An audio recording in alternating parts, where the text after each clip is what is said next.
Muito bem, pessoal. Chegamos a mais uma aula do módulo de História de Mato Grosso, aqui do LAC Concursos. Sou o professor Edenilson Moraes e hoje nós vamos analisar o militarismo no Brasil entre 1964 e 1985 e suas repercussões político-econômicas no estado de Mato Grosso. Então é importante analisar o contexto histórico em que faremos essa abordagem. É o contexto do governo militar. Começa em 1964 e se estende até o final de 84 e início de 85, quando acontece a eleição de Tancredo Neves no colégio eleitoral. São 21 anos. E claro que as ações empreendidas pelos 5 presidentes militares que se estendem ao longo desse período têm grandes repercussões políticas e também econômicas para o estado de Mato Grosso. Então, são as ações empreendidas entre os governos Costa e Silva, depois começa com Castelo Branco, Costa e Silva, Médici, Geisel e Figueiredo. São esses aspectos que iremos tratar a partir de agora. Vamos, então, começar pelas características políticas e econômicas do estado de Mato Grosso durante o militarismo. Veja bem, entre características importantes do aspecto político, nós temos uma grande repressão que vai ser empreendida contra os setores de oposição. E isso vai se manifestar especificamente através da censura aos meios de comunicação e através da decretação dos chamados atos institucionais. São 17 ao todo, dentre os quais o mais importante, o mais severo, o mais violento, o que empreende uma ditadura de fato no país, é o AI-5, editado em 13 de dezembro de 1968. Do ponto de vista econômico, nós temos um processo de retomada do desenvolvimento nacional, facilitado pela entrada de capitais estrangeiros e também por um grande arroxo salarial, sentido principalmente pelas classes menos favorecidas da sociedade brasileira. Um outro aspecto econômico muito importante é o chamado milagre brasileiro, ou milagre econômico, ocorrido durante o contexto histórico do governo de Médici, Emílio Garrastazu Médici. Temos a fase de um grande crescimento da economia brasileira, quando o país alcança o 8º posto entre as principais economias mundiais. Só que temos também como característica econômica do período da ditadura militar o aumento da dependência externa, também o crescimento da dívida do Brasil junto aos organismos internacionais, principalmente o FMI e o Banco Mundial.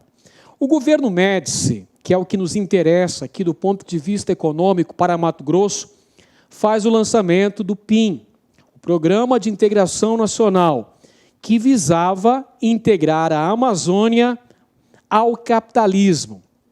Então, o presidente Emílio Garrastazu Médici, muito influenciado pela ideologia da segurança nacional, promove essa política, o chamado PIN, que visava ocupar os espaços vazios da Amazônia brasileira. E Mato Grosso vai se inserir nesse sistema. Então, a ideologia defendida pelos militares era a de integrar para não entregar. O que seria isso? Seria promover a colonização do norte de Mato Grosso dentro desse processo de ocupação da Amazônia legal brasileira. Então, a colonização do norte de Mato Grosso é um assunto extremamente importante para analisarmos aqui do ponto de vista político, do ponto de vista demográfico em Mato Grosso. A intenção de promover a colonização de Mato Grosso não era uma novidade, como nós já vimos em aulas anteriores, durante a Era Vargas, tivemos o surgimento da Marcha para o Oeste, que visava a construção, a criação, o estabelecimento de uma nova fronteira agrícola para o Brasil, no estado de Mato Grosso. Pois bem, meus amigos, essa política é retomada durante os governos militares. E o discurso era de integrar a Amazônia, promover o povoamento, o desenvolvimento econômico do Mato Grosso, do Acre e de Rondônia. E visava também resolver sérios problemas sociais existentes na região Nordeste e na região Sul do Brasil. Conflitos ligados principalmente à questão agrária, a questão fundiária, uma questão latente na política nacional ao longo de todo o século XX. A questão de conflitos fundiários, a questão do não acesso à propriedade da terra por parte dos pequenos, por parte dos setores marginalizados da sociedade brasileira. Então, aí nesse contexto, o governo vai lançar esse tal de Programa de Integração Nacional, o PIN, e Mato Grosso está inserido diretamente dentro dessa política de ocupação dos chamados espaços vazios. E um aspecto muito peculiar é que os governos militares vão se utilizar dos meios de comunicação para promover uma intensa campanha propagandística para promover, então, a ocupação desses locais do território mato-grossense. Essa propaganda era utilizada para a atração de colonos, com o objetivo de promover o desenvolvimento econômico da região norte de Mato Grosso. Nesse contexto histórico, o governo militar, a partir dos anos 70, a partir do governo Médici, temos uma parceria do poder público com a iniciativa privada. Então, nós temos o capital estatal aliado ao capital privado, as colonizadoras particulares, que vão adquirir imensas extensões de terra a preço muito barato e vão promover a colonização dessas áreas de Mato Grosso. Em 1972, tivemos a criação do Instituto Nacional de Colonização e Reforma Agrária, o INCRA, que promove a venda de terras devolutas, ou seja, terras da União, na região da Amazônia, para as colonizadoras privadas e promove ainda a instalação de projetos agropecuários e de exploração mineral na região. Nessa época são criadas duas importantes superintendências, a SUDAM e a SUDECO. SUDAM, Superintendência do Desenvolvimento da Amazônia, e SUDECO, a Superintendência de Desenvolvimento da região Centro-Oeste. E outro aspecto importante é a construção de importantes rodovias federais em terras mato-grossenses. BR-163, Cuiabá-Santarém, BR-364, Cuiabá-Porto Velho. Claro, como é que você promoveria a instalação desses colonos, principalmente provenientes da região sul do Brasil, sem a construção de grandes eixos ferroviários? Então, isso foi de extrema importância para a colonização de Mato Grosso. Temos ainda a criação da CODEMAT, a Companhia de Desenvolvimento do Estado de Mato Grosso, que visava promover um estímulo aos projetos de colonização, criar uma infraestrutura básica e necessária nessas áreas de fronteira, promover o desenvolvimento da economia mato-grossense, bem como promover ainda a integração territorial do Estado de Mato Grosso. Para isso, são feitas várias iniciativas em relação a se atrair muitos colonizadores e colonos para a região do norte mato-grossense. A grande maioria desses colonos que vêm para essa área são provenientes da região sul do Brasil. Então, nesse contexto, nós temos uma preocupação do governo em se promover uma colonização mais sistemática e efetiva dessas áreas do norte de Mato Grossense. São criados vários órgãos importantes, como o INCRA, como superintendências da SUDAM, da SUDECO. É criado aqui internamente em Mato Grosso a CODEMAT. São construídas várias rodovias. Esses eixos rodoviários são importantes para o deslocamento dos colonos que chegavam a Cuiabá e precisavam se dirigir em direção à região norte de Mato Grosso. E a construção desses importantes eixos rodoviários é uma condição fundamental para o desenvolvimento de Mato Grosso nesse contexto histórico. Então, aí, como consequência direta desse processo de colonização, temos o surgimento de cidades ao longo das rodovias, a exemplo de Sorriso, Sinop, Alta Floresta, que ocorrem nesse período histórico. A edificação de cidades planejadas pelas colonizadoras particulares. Por exemplo, Sinop é a sigla da empresa de colonização que adquiriu terras nessa área, Sociedade Imobiliária Noroeste do Paraná. Então, essas colonizadoras privadas vão promover a construção de cidades planejadas, Sorriso, Sinop, Alta Floresta, entre outras tantas. Essas colonizadoras, que por sua vez irão promover a atração de novos moradores através da mídia, uma intensa campanha que vai se valer da propaganda para atrair novos moradores, pessoas interessadas em colonizar, em fazer uma nova vida, em contribuir com seu esforço para a construção de novas cidades. Então, claro que essa mídia, essa propaganda, essa intensa campanha propagandística que vai se alardear principalmente na região sul do Brasil, fazia uma espécie de propaganda enganosa, prometendo fortuna, prometendo condições de enriquecimento que eram inexequíveis, que não eram fáceis de serem realizados. Entretanto, vai se vender a ideia de Mato Grosso como um novo Eldorado, como uma nova fronteira agrícola com grandes possibilidades de enriquecimento. E, por conta disso, nós temos um grande crescimento populacional de Mato Grosso, isso aí a partir da década de 1970. Nós temos gradativamente um crescimento populacional em Mato Grosso.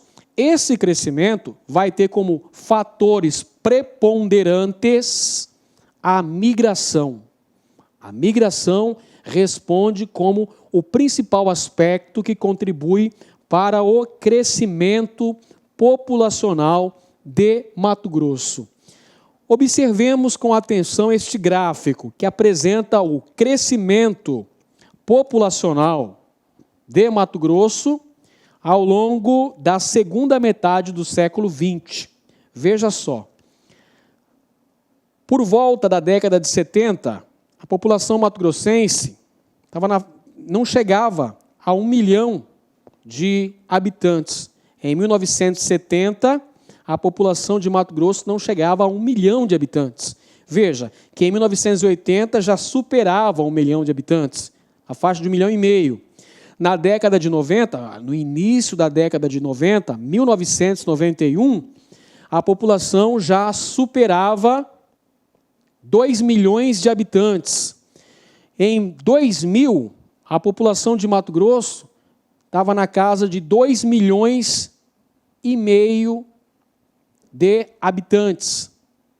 E 2010, o último censo, aponta para a casa de 3,5 milhões de habitantes, 3 milhões e 500 mil habitantes aproximadamente a população mato-grossense. Professor, quais são os fatores preponderantes desse crescimento populacional? Gente, o fator básico que promove esse grande crescimento populacional em Mato Grosso é, sem dúvida, o movimento migratório. Então, são consequências diretas do processo de colonização empreendida a partir dos governos militares, a partir da década de 1970, com esse objetivo de criar uma fronteira agrícola em território mato-grossense. E temos como consequências básicas desse projeto de colonização conflitos com os índios, porque tinha-se a política de ocupação dos espaços vazios. Só que, na verdade, nós sabemos que esses espaços não eram vazios. Esses espaços eram ocupados por várias nações indígenas. Então, é claro que, com o avanço da colonização, tivemos o estabelecimento do conflito entre as colonizadoras, com os colonos, e os grupos indígenas que habitavam essas regiões, essas cercanias próximas às áreas em que se estabeleceram esses núcleos de colonização. E, evidentemente, o lado que sai prejudicado nesse conflito, claro, é o lado dos povos indígenas.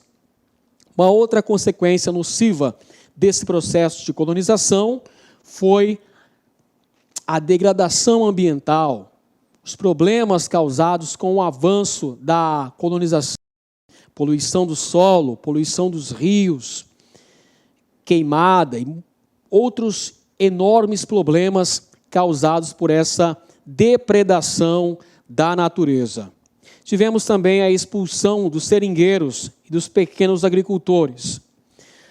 Processo de concentração da terra, o surgimento dos latifúndios, ou seja, o predomínio da grande propriedade em detrimento da pequena e média propriedade, o que, por sua vez, acaba levando a uma série de conflitos sociais no campo, por conta dessa política fundiária que vai defender os interesses da grande propriedade.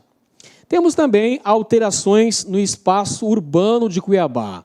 Cuiabá também é beneficiada por esse processo de colonização no norte de Mato Grosso. Cuiabá vai ter a sua população dinamizada e Cuiabá vai passar também por um processo de modernização de seu espaço urbano, o que, por sua vez, também acaba gerando um verdadeiro choque cultural, um encontro de culturas diferenciadas. A cultura da região da chamada Baixada Cuiabana com a cultura trazida pelos migrantes, sobretudo os sulistas. Esses migrantes chamados de paus rodados. Então, Cuiabá, ao longo da década de 70 e de 80, vai passar por uma modificação no seu espaço urbano, que vai se verticalizar gradativamente. Bom, em se tratando do aspecto político mato-grossense, durante o período dos governos militares, cabe ressaltar aqui alguns dos principais governadores de Mato Grosso durante o período, como, por exemplo, Pedro Pedrocian, que governou o estado entre 1966 e 1971. Ele criou o Instituto de Ciências e Letras de Cuiabá e o Instituto de Ciências Biológicas de Campo Grande, o que vai acabar contribuindo para a criação futura da Universidade Federal de Mato Grosso e da Universidade Federal de Mato Grosso do Sul. Cria também a CODEMAT, a Companhia do Desenvolvimento de Mato Grosso, para gerar uma infraestrutura necessária para a colonização do norte de Mato Grosso. Cria também a Universidade Federal de Mato Grosso, no ano de 1970, governo de Pedrocian. Outro governador importante é José Fontanilhas Flagelli, que governou Mato Grosso entre 1971 e 1975. Suas principais preocupações administrativas foram a construção de rodovias vicinais, Cuiabá-Santo Antônio, Paranaíba-Cacilândia, Itaporã-Dourados, além da construção da linha de transmissão Cachoeira Dourada-Cuiabá. porque a questão da eletricidade, a questão da energia elétrica era um problema seríssimo enfrentado pelo estado de Mato Grosso ao longo das décadas de 70, 80 e 90. Esse problema da eletricidade só foi solucionado na segunda metade dos anos 90 em Mato Grosso.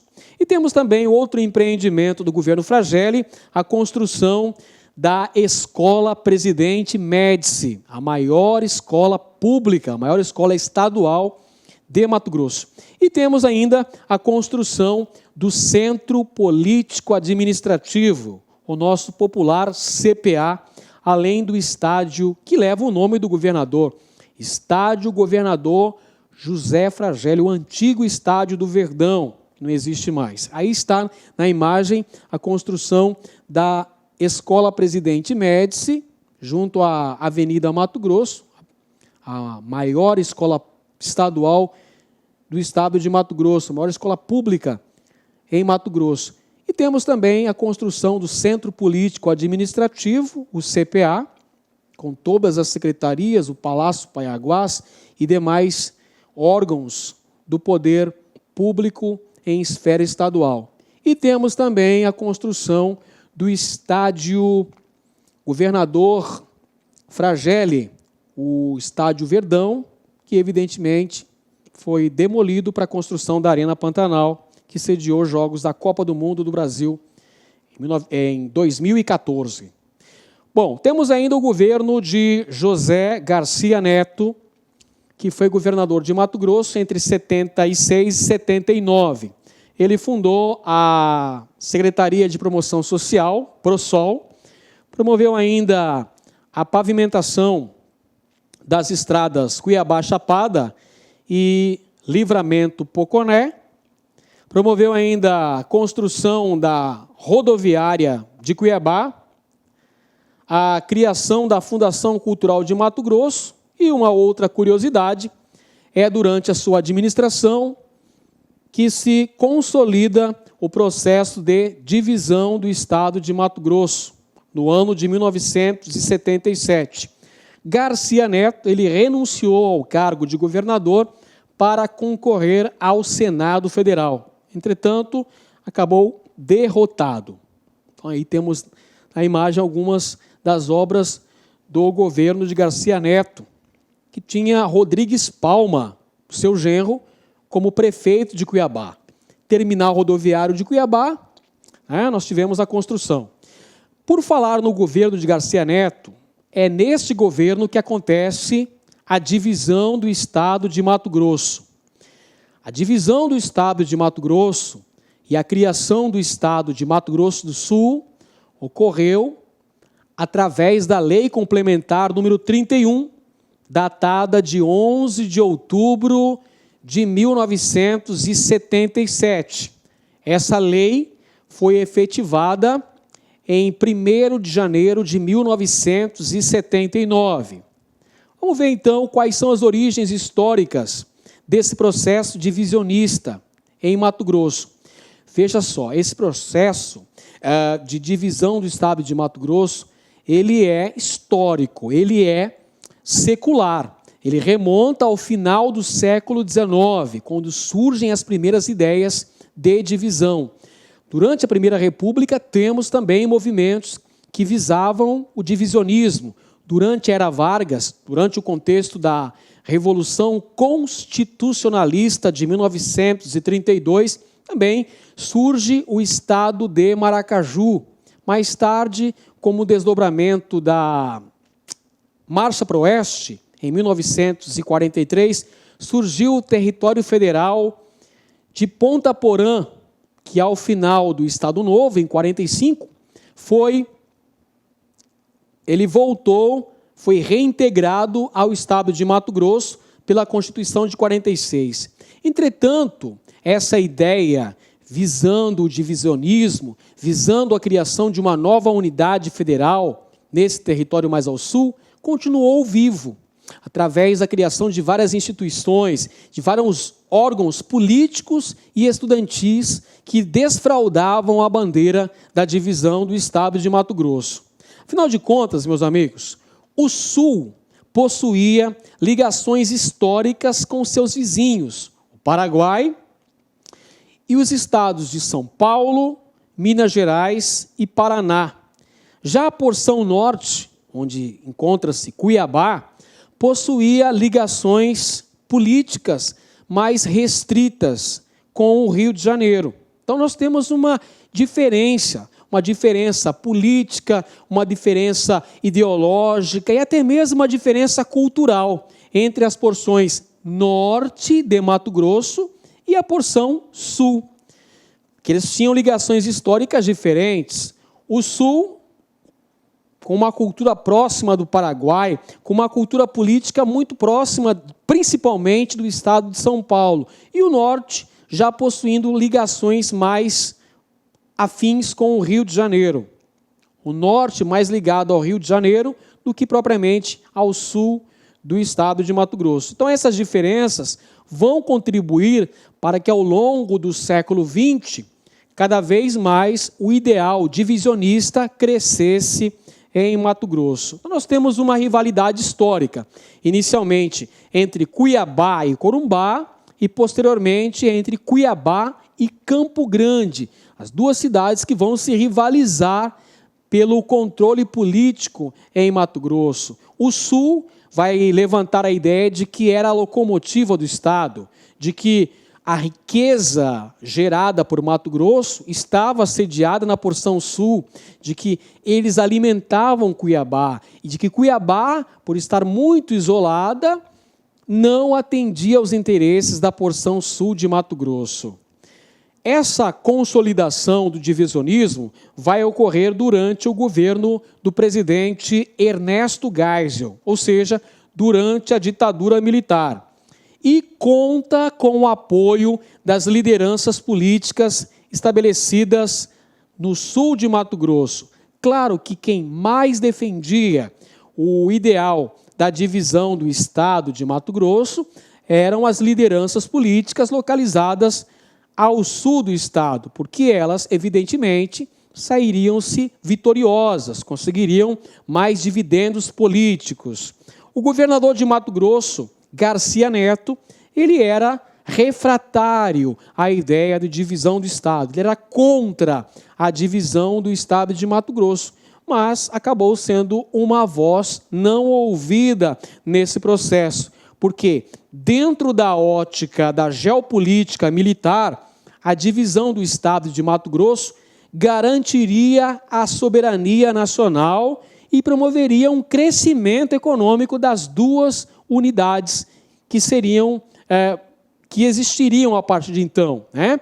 Manteria-se o Mato Grosso e surgiria-se uma nova unidade que seria o estado de Mato Grosso do Sul. Então é por isso que o presidente Ernesto Geisel assinou a Lei Complementar número 31 em 11 de outubro de 1977, promovendo então a divisão do estado de Mato Grosso e o surgimento de uma nova unidade federativa que passou a se denominar Mato Grosso do Sul. Vejam só, quando da divisão do estado de Mato Grosso, isso com a Lei Complementar número 31, Mato Grosso ficou com 38 municípios, ao passo que Mato Grosso do Sul ficou com 55 municípios. E qual o contexto que nós tivemos após a divisão do estado? Mato Grosso, então, com 38 municípios, isso em 77, Mato Grosso do Sul com 55 municípios. Tanto o Mato Grosso como o Mato Grosso do Sul não tinham ainda uma economia devidamente consolidada. Mato Grosso do Sul possuía destaque para a criação de gado na região do Pantanal, para a agricultura na região de Dourados, ao passo que o Mato Grosso tinha destaque na mineração do ouro e diamante, na extração de madeira, na pecuária na região do Pantanal e na agricultura, que começava a se destacar na região norte de Mato Grosso.